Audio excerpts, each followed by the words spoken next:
Welcome to it, guys. Chronicles in Motion, Bikecraft Performance, Cherise, Willeit, Jeremy Maartens, Steve Saunders, whatever other names I can chuck into the mix here. A little discussion, half-hour little stint with two absolute rock stars in the cycling world. They're very humble and quiet about what they have achieved in the past. But if I was to put two people together with knowledge of racing, knowledge of the athletes, and still got the ability to pull off the performances as well, it'll be Cherise, Willeit, and Jeremy Maartens. Guys, welcome to it. Thank you for joining me. Cherise definitely, me not on a bike. Definitely Cherise, not me. Well, you are down to a size 32 now. You almost fit into your cycling kit.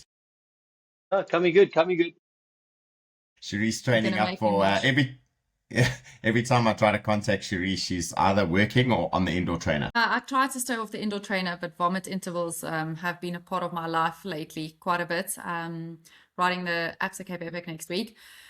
So almost there, but Steve, having a little bit of FOMO this year for Cape Town Cycle Tour, I must be honest. It's very impressive list for both the men and women. And I think it's going to be such exciting racing. I think so as well. And I've had a few people, I've been watching a few of the podcasts that have been going around this and the commentary from the magazines, and some of them saying they don't expect it to be big fireworks. And I'm looking at this list of riders. Now, we don't have the finalized list. We have a list of assumed riders that we think will be in the mix. But geez, I mean, we had to narrow this down to top 10 riders from each of you about who you thought would be there. I'm going to throw a few wild cards in if I can. But yeah, I wouldn't like to be racing these guys. I mean, maybe you can handle it, Cherise, but maybe on the downhill I could keep up with them. And I think almost not having a outright favorite opens it up even more. And I think that sometimes gives other riders, like you say, the outside riders, the feeling that, hey, look, he's not here, and maybe I could take a chance. And I just think it makes it so much more unpredictable. And it also means that a lot more riders would be taking chances during the 106-kilometer race and taking opportunities to actually get away. So talking about the race, Cherise, you're the local lady. You know Cape Town. You know the weather conditions. Give us a rundown. What's expected for Sunday? So it looks like it's going to be a nice day. I see the wind has calmed down a little bit. Beginning of the week, we looked at gusts of about 50 k's an hour. At the moment, it looks like about 30, 35 k's an hour, which still isn't nothing. We could see some crosswinds. We could see some things happening. I think that will favor the bigger teams, the teams with bigger numbers there. And it might put some lone riders at a little bit of a disadvantage. Yeah, but at the moment, it looks pretty manageable. And direction of the wind, because that's obviously important with a circular route. Depending on how that wind direction is, you're going to end up with those gutter or crosswind opportunities for those bigger teams to work with. That I haven't checked. Oh, yes. Steve, it's summertime and you're in the Cape. There is only one wind that blows in that area. And that is southeaster. Southeaster. And southeaster normally means that when you leave Simonstown, expect to be in a little bit of trouble. Yeah, as you go up Spitzwinkel, the road veers right, and the wind's going to hit you. Boop, on your left hand shoulder, so you'll be fighting in the gutter. Yeah, for everyone else, we're normally way behind you guys, hanging on in the gutter somewhere. You guys are at the front going, this is lekker. Okay, so wind is dying down a little bit. It is going to be relatively warm. Conditions should be good for racing. Opportunity for gutter wind activity from those riders. We know every time once they've gone over Spitzwinkel, it hits the top road there and absolutely flat out. Jeremy, if you broke that route down quickly, for those who don't know what's involved, I mean, I don't know which people are listening to this that don't know what's involved at Cape Town Cycle Tour, but give us a quick breakdown of what the whole route is about. Well, you've got the first, I would say, 15 to 20 Ks, going down Hospital Hill, going past Kirstenbosch. Pretty roady. There's a couple of hard climbs there, but it's early on in the race. Guys are trying to attack and get in, so the race is fast. From a racing perspective, you might get a little group that goes where, but it pretty much stays together. Head onto the blue route. Again, guys trying to get away. Typically a headwind there. In the blue route, hop onto the coast road. Very fast. Yeah, very fast. More dangerous splits will start happening once you leave Simonstown and head up to Spitzwinkel. Then you got the back section that in the southeast blows it across light tailwind, very, very fast. Scarborough, Misty Cliffs. And then you jump through the mountains there, pretty flat section. Then you start the climbs. Little Chapman's Peak, Big Chappies, Seikabossi, then they run into the finish. The climbs, the same as the right, the right Joburg, are the hardest sections towards the back end of the race. What makes it harder is that you are deep into the race, and you've just got the climb. So I think fast tactical beginning, and the riders who've got the minerals when it counts, it suits them at the back end of the race. And Cherise, you've won this race before. Where are those sort of crack points? Those points where you're making those judgment calls about the race, where you're thinking to yourself, this is good. We've got rid of some more people. If we keep the pressure on here, will this separate the group some more? Where do you see those major points happening? Definitely small chappies. I think small chappies has almost been every year the place where the pressure has been on the big power goes down. Yeah, one of those big pressure points. And then it seems to kind of stabilize over chappies because it's very gradual. So most of the times the riders that you start, you'll lose one or two, but the big numbers seem to drop at the beginning of the small chappies. And then obviously Seikabossi. I mean, Seikabossi, also the pace every year, you just see it climbing higher and higher. It's faster and faster. Last year, looking at how fast they went up Seikabossi, it was incredible to watch. But that is the ultimate pressure point, I think, of the whole race. And then coming into the finish, you have to be so on it on that finish straight. It's very, very easy to start that finish too early. It's such a deceptive straight, and also with all the nerves. And that's why it's so important on this last 2-3 Ks to spare the energy, to have the right wheel, but to actually not be too far at the front. Yeah, you don't want to be exposed too early in the front there. Oh, we saw last year's winner in the men's race, bit of an issue, dragged his way back into the race, and almost in catching the group, he then made the move, and that was the point there he got around everybody. Almost having that bad luck make him be more patient, although I'm sure he wouldn't like that in his choice for future rides. Guys, there's a couple of uncertain names. I mean, we came up with all the favorites we thought of, and then we saw the announcement that like 6 riders from Chinola are off overseas in Greece riding continental races. I didn't know there was any other race on this day. This is like world champs as far as we're concerned in South Africa. Couple of the uncertain riders, Chinolo, we got the list there. Cherise? But Travis Stateman also unfortunately not racing this year. He is out. So he is a little bit scared of the big bunch now before the Absa Cape Epic. So they decided to rather swap him out for Ignatius du Preez. Ignatius, he can ride a bike quite well. He could be a little bit of an outsider as well. He can. And I mean, Jaden Tolo also there for Tirato Mbuko, that I think is one of those outside chances, can read a race very, very well. Has proven at the right road what he take exactly. And I mean, all of the Cape Epic riders, obviously they're all on form. They're all very strong at the moment. I think for Chinolo and Travis, I think those are kind of the big key players that we're not going to see in the men's side.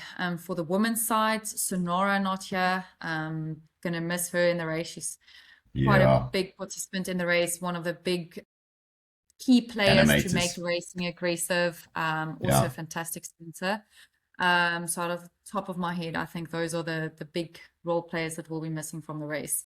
Yeah, Jeremy, you were telling me about those Chinola riders, that list they got there. The Brandon Downs, who was someone I would have expected in a race like Cape Town Cycle Tour to be an early attacker. Type of guy that if they don't chase, you'll be able to carry on riding and go the whole way to the finish line, but he's not going to be there. Yeah, Sonello, they've got they sent I dare say it's a very, very strong team over to Rhodes, and that in itself says a lot about what the team's intentions are. You know, Cape Town Cycle Tour, if you're a South African rider, is very important, but if you're a South African rider wanting to expand your team and expand your international exposure, you're going to send the hitters there. With Sonello sending the likes of Reynard, Emil, Christian, and all those guys to Rhodes, it also does open up the door for 2 of their new signings, Daniel Matthews and Gustav Roller. Gustav Roller had a very good ride at last year's Right Joburg. He was right up there in the mix. And he's also the kind of guy, you know, if the race pans out a certain way, if he's there at the finish, we all know he's very, very fast. He knows he's handy at a sprint. He knows the way around it. So, you know, it could be a good opportunity for him. Yeah, absolutely. Okay, so we've gone through the riders that aren't going to be there. We've mentioned some riders that are going to be there. Your top 10 list. Should we start at around about what you think would be a number 10, the outside contenders for the race, and how you see that rolling out? Who wants to shoot first? Let Jeremy go first. I'm still working on my list. I'm gonna say one of the riders, top 10. I've got a list of riders here, and the reason I came up with them is twofold. Going through the history of the race the last couple of years, there has been in the last 4 years, 3 of the 4 years, it's been breakaways that have gone to the line. And the years before that, it always has been bunch sprints. So it would not surprise me if we have a breakaway going against the line. And if in that situation, I'm going to put a guy up like Sasha Weber. Down in the Cape, he has been winning races. Fast rider. He was in the break the year Maartens won. I think he was third on that day. He's been winning races. He knows how to get in a break. So I'm going to say it's Sasha Weber's. I suspect that you're going to be seeing a bit of him. And Cherise, some of those mountain bikers in the mix. I think we've got a Luke Moyer on the start list. We've got Mark Pritson on the start list. And we mentioned Jaden Turlow. The ability of these riders to handle a bit of chaos is that it's there. They know how to race elbow to elbow. They got no problem with people bumping into them and having to fight their way out of a pace line or something like that. Do you think that's going to be a factor that's going to play out for these guys? Definitely. I think you're going to see the mountain bikers make the racing very hard, very aggressive. They don't like waiting and sitting for the finish line. It's a little bit difficult for me to go further down. I kind of have someone like Jose Kleinsmith and Xander Erasmus a bit further down. I think that those guys can hold themselves. I think a top 10 this year in the cycle tour is still a phenomenal result. So it's by no means, it's just, I think that we're going to see a super aggressive race playing out. I agree with Jeremy. We might see a break. And I think it's going to be very strong, but still powerful riders at the front. So Warren Woolman, I also have in my top 10 list. He's also very good. And I think the Fly Cool team also, I think they would like to see a smaller group at the finish line. So I think you're going to see, again, like we saw at SA Champs, at Kent Main, working very hard for Ryan Gibbons to make the group as small as possible, and trying to get Ryan to the line with not a lot of pure sprinters, if that makes. I mean, we all know you can hold his own against the sprint, but I just think for them, the smaller the bunch, the easier it almost is. Yeah, absolutely. They are a good team. Their ability to ride together is phenomenal. I mean, a guy like Ryan, he has to be on the start line on Sunday morning. If you had to pick the top 10 strongest riders in the race out and out, Ryan would be high up in that order. So he's one of the strongest guys there, arguably one of the fastest, if not the fastest rider. I think a team like Fly Cool Collective, they're going to go all in 100% for their man. And Cherise, you're right. I think that they're going to play for a smaller group. It's easy to control. Ryan, they'll protect him as much as possible. But, also wouldn't surprise me if you see a split. I'm just going to give you an example of like 4 or 5 riders going to the top of Seikabossi. Ryan's got the goods to be in that split. Yeah, it's going to be a good day for them. I think they're going to go 100% all in for Ryan. Yeah, I think so as well. I think he would have been a little bit frustrated about that second place at SA Champs. He's going to want his name back up at the top. He's want to get some exposure for the team. We've also got the Car Time Next Gen guys who have been in their hometown territory. They're going to be up against some big competition here, but we know they can ride well together. Also, strong track background to them. So we got the Guveris brothers, Kellen and Brad. Yeah. I know them so well, and I know Brad better than I know Kellen. And they are flipping good together. They know how to roll when the pace is on. Are they going to be able to keep up with the guys like the Fly Cool Collective? When Kent Main gets on the front of one of those races, I mean, he's an animal, and he's the type of guy who can put the pressure on flat out non-stop the whole way through. So he could be causing some big problems out there. Let's go a little bit further or a little bit closer towards the top end of the group. Who do you see up there in your sort of top 10 of this race? If this race has been shattered and we've hit chappies and we're down to a smallish group, who's going to be up there in that group? Mark Pritson for sure. Mark will be in the front. Yeah, I have. So this, I think, is going to be a breakaway plus 1 or 2 riders, but I have Luke Moyer. Alex Miller, he wouldn't be on the start line if he doesn't want to race. I know that he wants to add Cape Town Cycle Tour to his resume. He's been very close 2 years ago. So Alex Miller, I think, is going to be up there. I think he's also going to make the racing very hard. Ryan Gibbons, Mark Britson, Jaden Tullow, and Kent Main. I think those are my key breakaway riders going up Sacred Bussy. And from your side, Jeremy? Very similar to that. I've got Henry Calderes from Reality Dynamics, local Cape Town guy. He has won the EP Herald twice. Good rider, is also in good form. I've also got your Sasha Weber. Obviously, Tyler Langer, the man who's in form, very good rider, SA Champs winner of this year's EP Herald. Ryan, I had Travis Stedman down here, but the news that he's not going to be on the start line, I suspect he would have been good. I also thought he would have been good as well. Jaden Tullow, that guy is almost always in the top 3 with big races when he enters. He won the Ride Joburg last year. I had the good opportunity of helping the Faces Media guys trying to coordinate between the riders and interviews. And I stood on that last corner, and when him and Ryan came past there, yes, that was incredible. Ryan went into Ryan, he went to the corner, he backed off a touch. Jaden dive bombed that corner. He had his pedal that far from the curb, and with him it was like, I'm winning or I'm crashing, and he took the chance. I'm gonna win. And so yeah, that day, sure, yes, this guy's got he's got big balls. He took the chance. He's always in the top 3, so that's why I'm going to put Jaden there. Mark Fritson, class rider, class act. I see the Honeycomb boys. They had a bit of fun on Chapman's Peak the last day or two, breaking the sub. They're having a crack at the sub 8 minutes on Chapman's. So Mark beat Byron's Strava time up there. Honeycomb guys having a bit of fun with that. Then another outside better I've got you, who I suspect will be there when the pressure goes on up Sacred Bussy, is Rainer Skitter.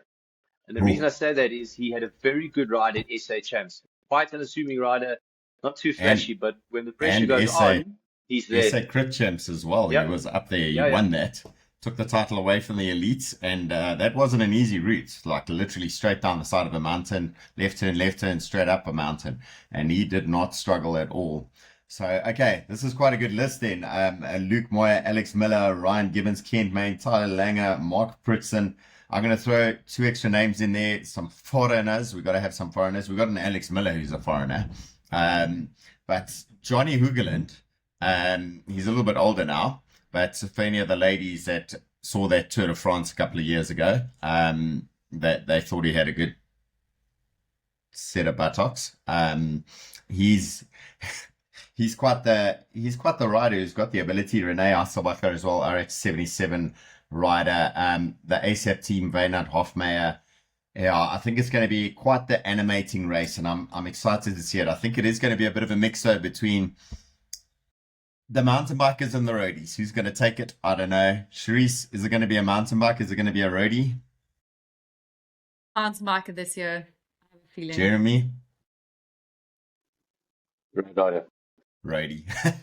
I must be honest though. I say that, but Cape Town Cycle Tour has the ability to bring something out of you if you want it.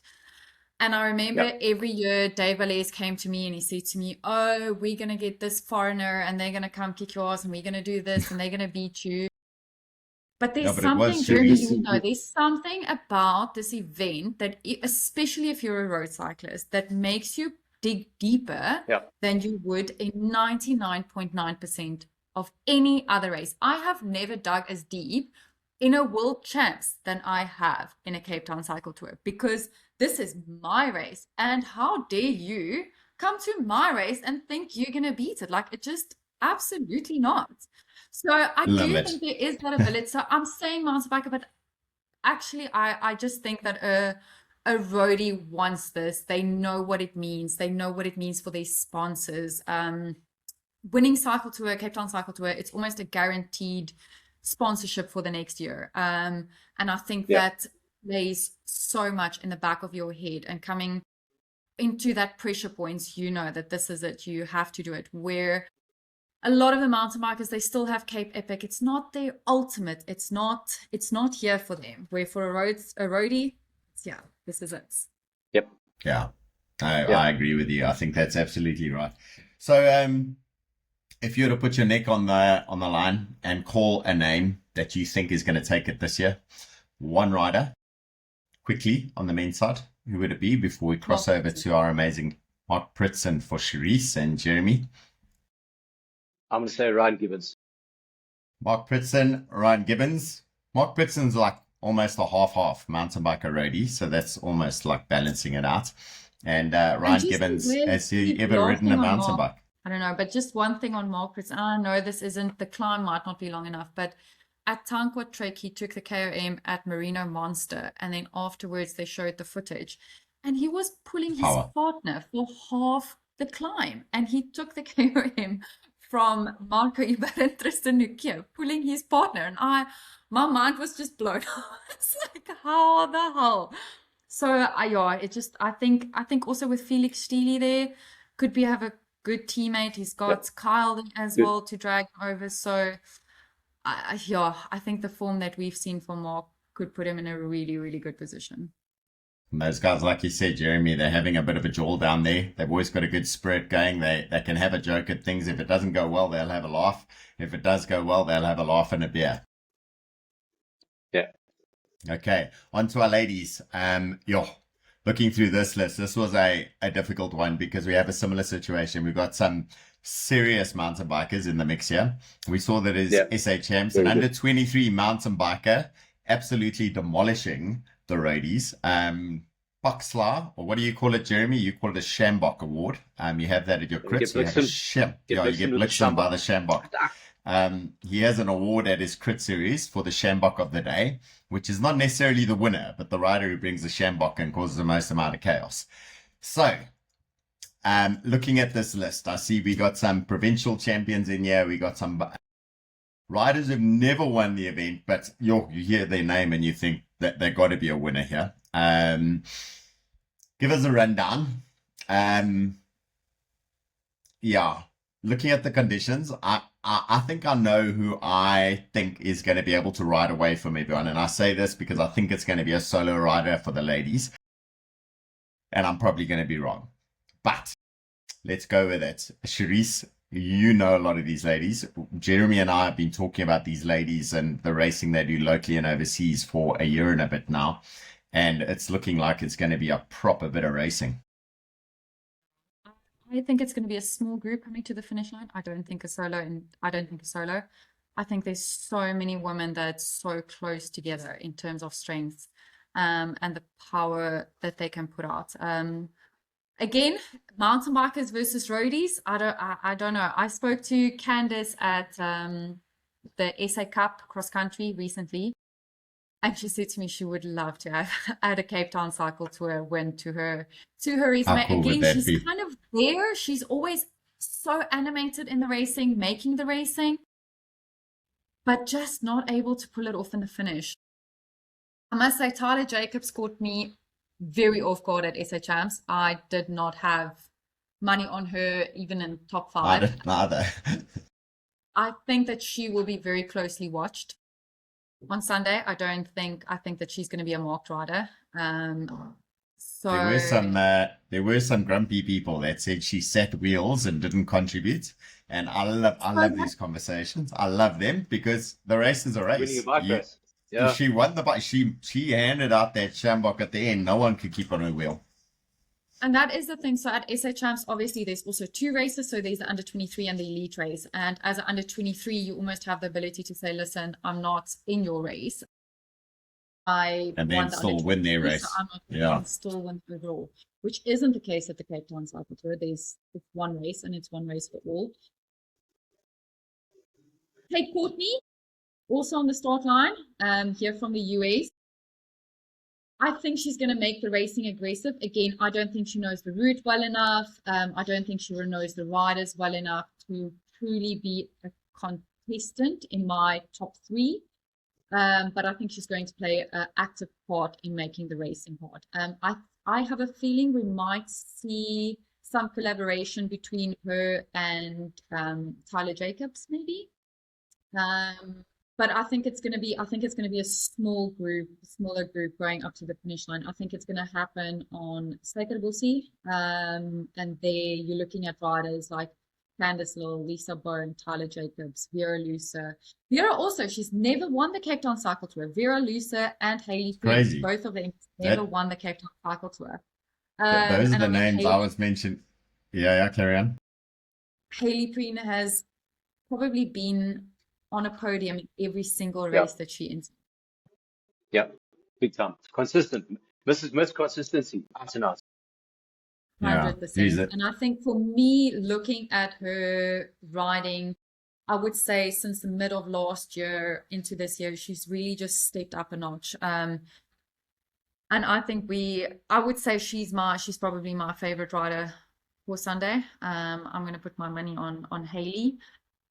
But again, she's also not a rider that just sits back and watches the racing happen. She will be the one also counter-attacking on Stekerbossie, making sure that the racing is hard. I don't think we're going to see a big group going to the finish line. No, I hope not. And I think... So tell me, what's your thoughts? You got a Team Tornello. They've got 1, 2, 3, 4, 5 riders in the race. And these are 5 riders. None of them have a super sprint to win the race. They've got a sprint to be in the mix, but they're not an out-and-out favourites for a bunchman. But they do have strength in numbers, and they're all very strong ladies. You know, I think you were talking now about a race being animated. I think these group of ladies, I think they can be big instigators. And if there are riders that are playing tactical games and waiting for groups to come back, I think that team, if the combinations get right and the gaps get right, they can definitely dominate and definitely make a big impact on the race. That's the key for me, Jeremy, is getting it right. I haven't kind of seen that coercion at the events where they really use the numbers to their advantage. I think that they need to back each other a little bit more, and I think we need to see a little bit more 1-2, 1-2 from those riders. Yep. I'm hoping that we will see that. I think that is what they have to do. I mean, looking like a rider like a Lucy Young, I mean, she's the Continental Time Trial champion. She's came second now at SA Champs Time Trial. If she gets a gap, she can go with it. And again, if it's a smaller group, she can hold her own in a sprint as well. Sonika Klopper, that went on such a long attack as well at SA Champs. So they do have the riders. I think they just almost need to use it to their advantage a little bit more, because if they want to beat riders like a Hayley Preen, like a Tyler Jacobs, they're going to have to do that. They're going to have to use those numbers. So my call... They picked up, not picked up, Derwin Benjamin. He's had a long stint with the World Cycling Centre now. He's recently shifted over to that team. And I think he's got the experience and know-how. I'm dead keen to see how this all falls out. Will he have the ability to get those ladies together and get them moving in the same direction and get that cohesion and belief? Keza, still there? Yep. Yeah. So my call on this one, and I'm gonna go straight out with it. I think it is going to be a relatively reduced group. I think there is going to be the team tactics played out. I think there is going to be frustration for riders like Hayley Preen and Vera Lucer. I would love to see either of them win this race, because I think they're absolutely phenomenal for our sport. They represent grit and determination. They're tough as anything. They're always pleasant. They always bring excitement to every single race. But my little call is going to be that they're going to start watching each other. This is going to be after Stekerbossie, and we're going to have one rider going off the front, and the others are not going to want to chase because they're going to have teammates sitting on the wheel. There's going to be that come and pace, and they're going to go, no, my rider's up the front there, and we're going to see Lucy Young riding off for a win, and she's going to find that surprise coming her way because of that time trial ability. That's what I'm going to call putting my neck on the line. And the reason I say that is, one, she's raced at a high level. She knows how to hang on. She knows how to get over those things, and she knows how to keep it moving. And the team has been good. That team of ladies, they didn't get the result they deserved at SA Champs for the amount of work they did. I mean, every attack was literally a Chinolo attack. So they were out there doing their thing, and they didn't get the result that they should have got. So I'm going to say Lucy, but who knows? I mean, Hayley, she's world class. Vera's world class. Candice Lowell, what more can you say about that lady? If we had Cherise Willeit in there, that'll be amazing, but she'll be screaming for them from the live stream instead. And Steve, I tend to agree with you or give validation to what you said. Now, Lucy Young, she won the criterium last weekend at Century City. Was hosted by, I think, City Cycling Club. So she's won last weekend. She's on the up. That is I would partly tend to agree with you. She is a strong rider and she does have the ability to win the race. Yeah, so looking through this list of riders, and it's going to be an aggressive race. It's a relatively short race for the ladies as well. And yeah, we got Melissa Kritzinger in there as well. We got Lisa Bone, we haven't even mentioned.